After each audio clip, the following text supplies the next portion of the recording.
All right, today we're going to dive into a story that has it all. You've got battlefield deception, a life-changing mistake, and a single, totally random arrow that ends up changing the entire course of a nation. It's really a tale of two leaders whose choices show us what it actually takes to build a just society. And that right there is the big question at the heart of this story. We are going to see how one king's near-fatal error in judgment didn't just teach him some private lesson. Oh no, it became the actual blueprint for a revolutionary legal system that would reshape his entire kingdom. So, our story kicks off where so many epic tales do, with a shaky alliance and a huge battle on the horizon. But you have to understand, this was no ordinary partnership. This was a union of total opposites, and it was setting the stage for a really treacherous plan. So on one side, you have King Ahab of Israel, a guy who's pretty much known for being wicked. And on the other, you've got King Jehoshaphat of Judah, who had a reputation for being a genuinely pious man. An odd couple, to say the least. And as they're getting ready to ride into battle together, Ahab comes up with a creative strategy. Now, this is where things get kind of shady. Ahab basically tells his supposed ally, hey, listen, how about you wear all your fancy royal robes, and I'll just, blend in with the regular soldiers. He's trying to cheat fate by literally making his friend the target. It's a cowardly plan, for sure, but he probably thought it was pretty clever.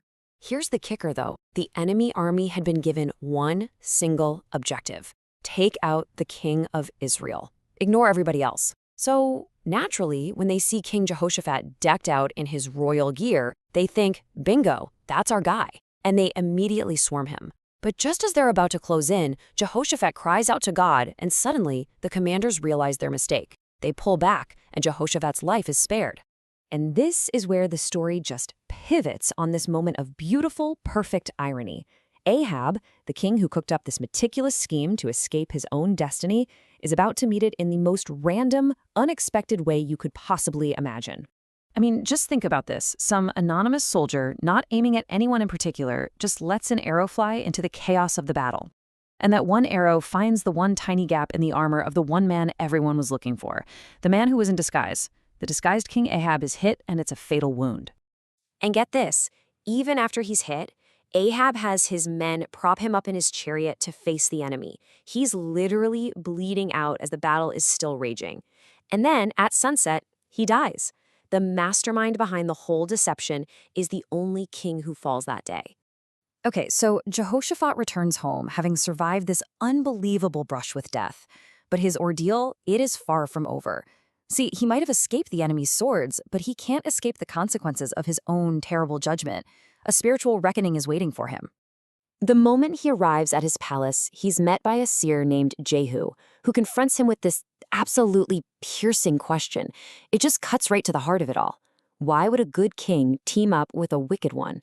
There are always consequences for alliances like that. But the seer's message isn't just a straight-up condemnation. It's actually pretty nuanced. On the one hand, he delivers this sharp rebuke for the king's foolish choice, but on the other, he acknowledges that Jehoshaphat is, at his core, a good person. It's this really powerful moment of accountability, but it's balanced with a little glimmer of hope for redemption. And this right here is the crucial turning point. Jehoshaphat doesn't just sit around feeling guilty. No, he takes this rebuke and he transforms it into action. His massive personal failure becomes the catalyst for a total national renewal of justice. So he gets to work immediately, launching this series of sweeping reforms. First, he tours the entire kingdom, trying to reconnect his people to their spiritual foundations.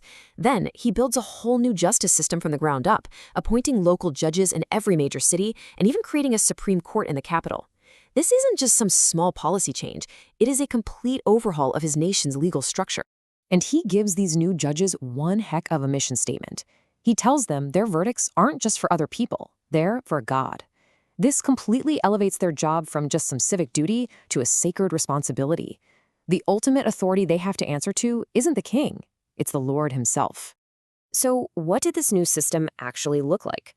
Well, Jehoshaphat didn't just appoint a bunch of people and hope for the best. He gave them a really clear and powerful blueprint for how justice was supposed to be done all across the kingdom. And the whole foundation of this new system rested on three core principles that, honestly, are shockingly modern. He commanded the judges no injustice, no partiality, meaning no playing favorites with the rich or powerful, and absolutely no bribery. It's a powerful, timeless mandate for a truly fair judiciary. And this is just brilliant. It shows how sophisticated his reforms really were. In the Supreme Court, he created a clear separation of powers. Any case dealing with religious law was overseen by the chief priest, but any case dealing with civil matters, concerning the king, was handled by a tribal leader. It's a fascinating division of authority that basically ensures checks and balances, even way back then. And after laying out the entire structure, Jehoshaphat leaves them with this powerful encouragement. He understood that upholding real justice takes immense bravery. This was his final call to action, empowering his officials to do the right thing, no matter how hard it might be. So this brings us right back to our central question. Jehoshaphat's story suggests that a just system isn't really built on laws and procedures alone. It's built on the moral courage of its leaders and their accountability to a standard that's higher than themselves. I mean, out of a foolish alliance and a near-death experience came a legacy of justice that reshaped an entire nation. It really makes you wonder, what does this ancient story tell us about the connection between personal integrity and public justice today?